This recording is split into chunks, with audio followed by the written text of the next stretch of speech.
What's up? This is Metal Nate, and I'm here with Dez Fafara from Devil Driver. Dez, how are you doing today? Good, man. Thanks for having me. Appreciate it. And you're releasing your latest album, Beast. It comes out next week on February 22nd. How has Devil Driver progressed with this album? Oh, man, it's just progressed to such a stage. I mean, the technical ability of the players has just progressed, insanely over the records. And on this fifth one, they've really come to the table with it. And, me, myself, I delivered something that was just powerful street lyrics. And the cadence of even the stuff that I'm messing with is quite hard. I mean, even to pull off live. So we've all pushed ourselves to the extreme. I mean, I think what's important to note is that Devil Driver was only together about 6 months before we made our first record.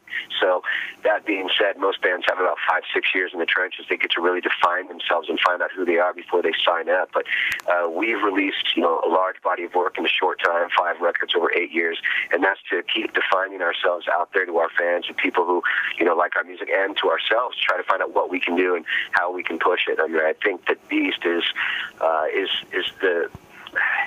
the culmination of all those records and all those years put together, and it's also a very visceral, volatile record. It's an in-your-face record. It's faster, it's gnarlier, and it's much, much more to the point.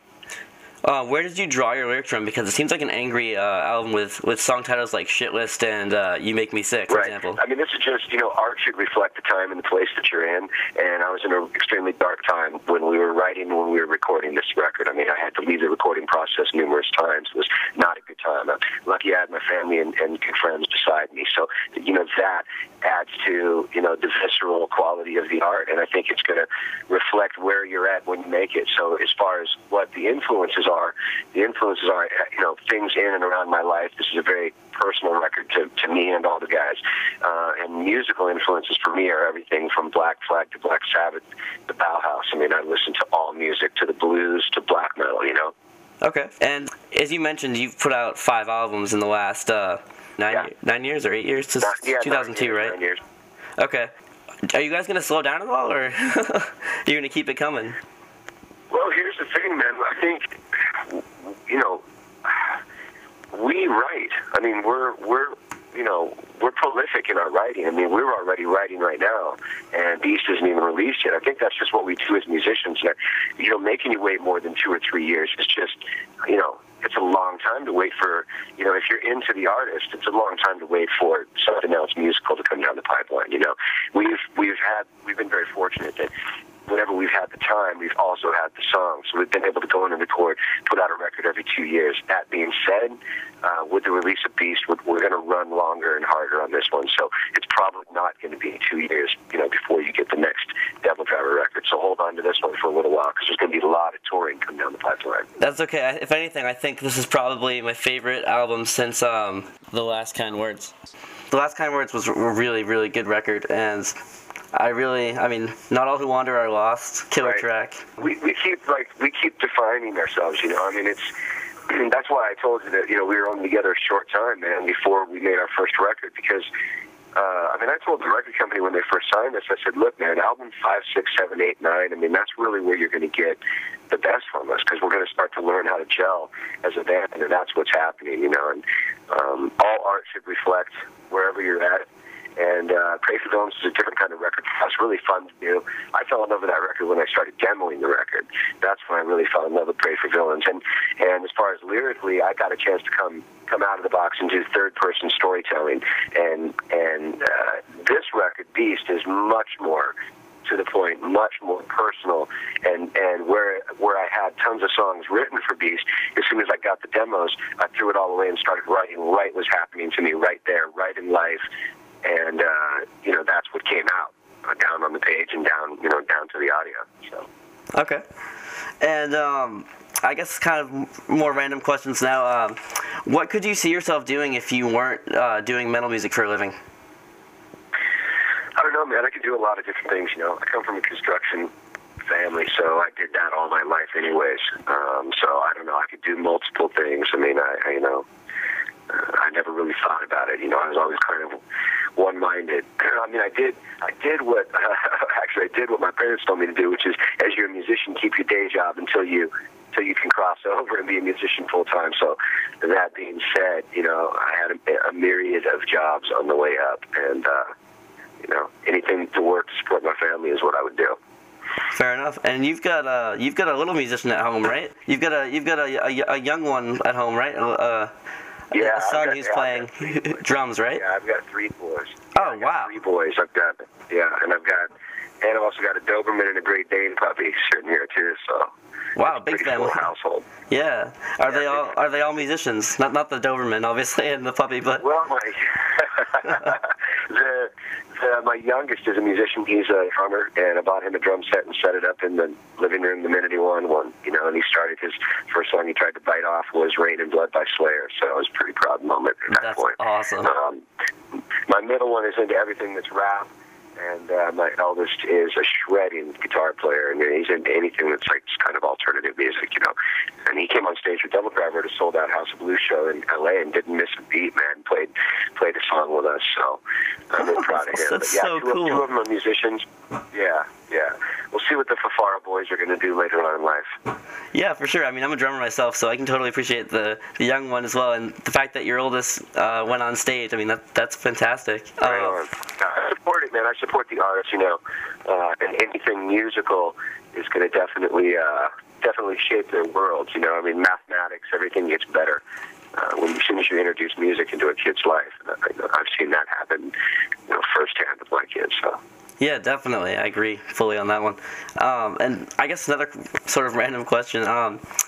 What kind of music have you been listening to lately? Like, what artists have been on your iPod or MP3 player? I mean, I listen to everything, man. Well, what have you been digging lately? From blues to black metal. I mean, I'm listening to the Cancer Bats right now, the latest record. Bears, Mares, Scrapes, and Bones, or whatever it's called. Yeah. We just got off a Canadian tour with them. And the reason that tour even formed is because I used to sit in the back and listen to the Cancer Bats, and I just thought they were such a great band, And they're a Canadian band. For some of you who probably don't know, you should check it out. They're pretty badass.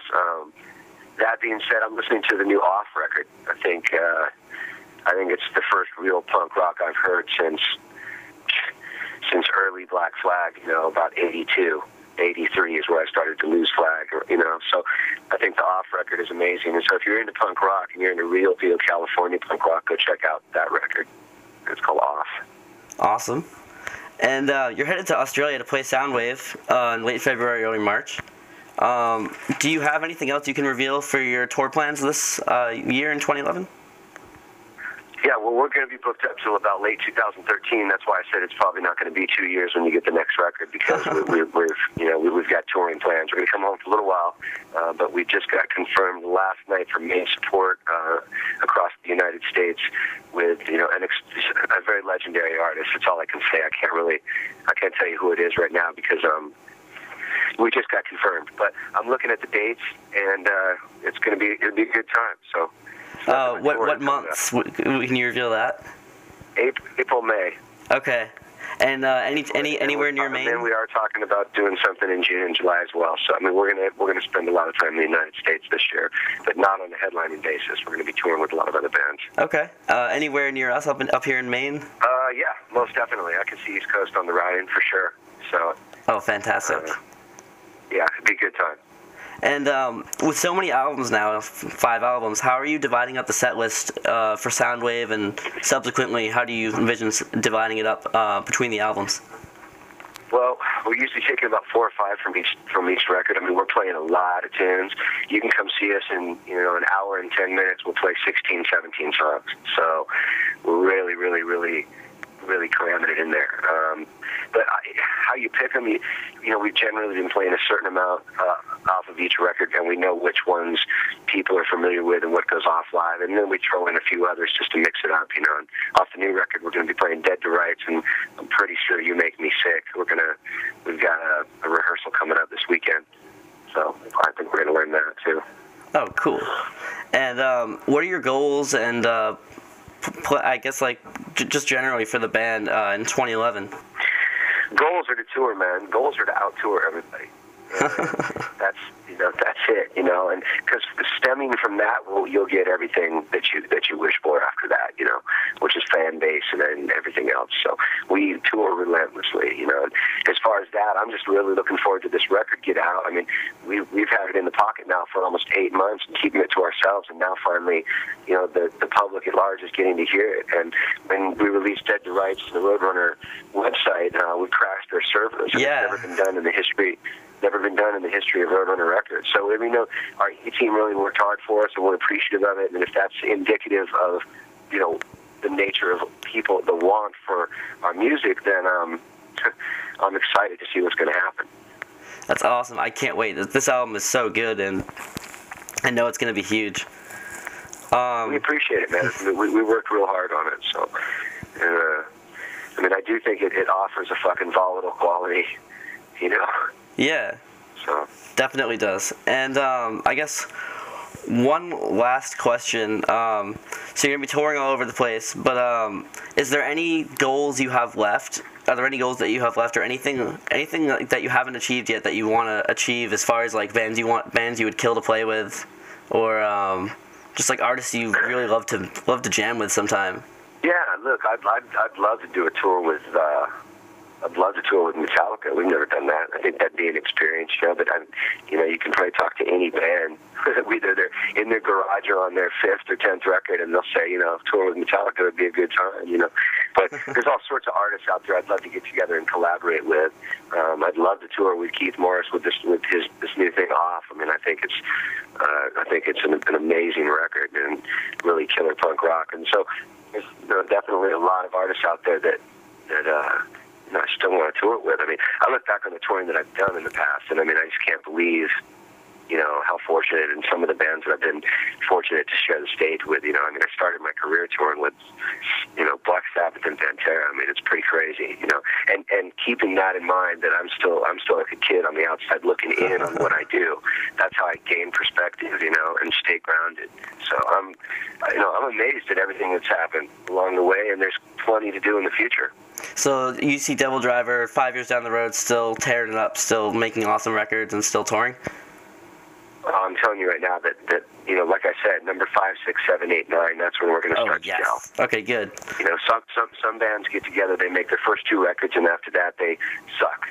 But that's not going to happen here, just because we're just learning how to communicate and work together, and it's just going to get more shredding as we go. And you know, as some of the other bands that are older, you know, start to fall off or whatever, there's going to have to be other bands that are going to have to come up and take their place, and Devil Driver's going to be waiting in the wings with a very sharp knife. I can't wait to see what else is left to come, and I think Beast is going to take everyone by surprise and just blow them away. We hope to enjoy it, man. I mean, we're swimming in humility right now, because what's really happened here is the fans have given us life. I mean, we've gone out, we've released a large body of work in a short time. Like I said, we tour endlessly, but really what's happening here is it's grown so organic, and people are coming out to the shows in such a way, in such a manner, and with such attitude when they come out, that it's just, you know, it's killer to see. So it's really the fans that have given us this ability to travel the world and make music, and you couldn't find a more appreciative dude right here, you know. Well, that's fantastic. Good to see that even after all of your work with Cold Chamber and Devil Driver, that it still is fresh to you, and it still is something that you enjoy. You have to enjoy what you do.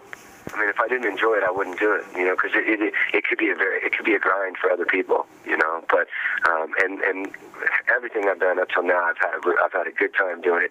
I'd like to think that I, you know, am doing something different. You know, Devil Driver, you know, we're not death metal, we're not black metal, we're not, you know, this new American heavy metal or whatever.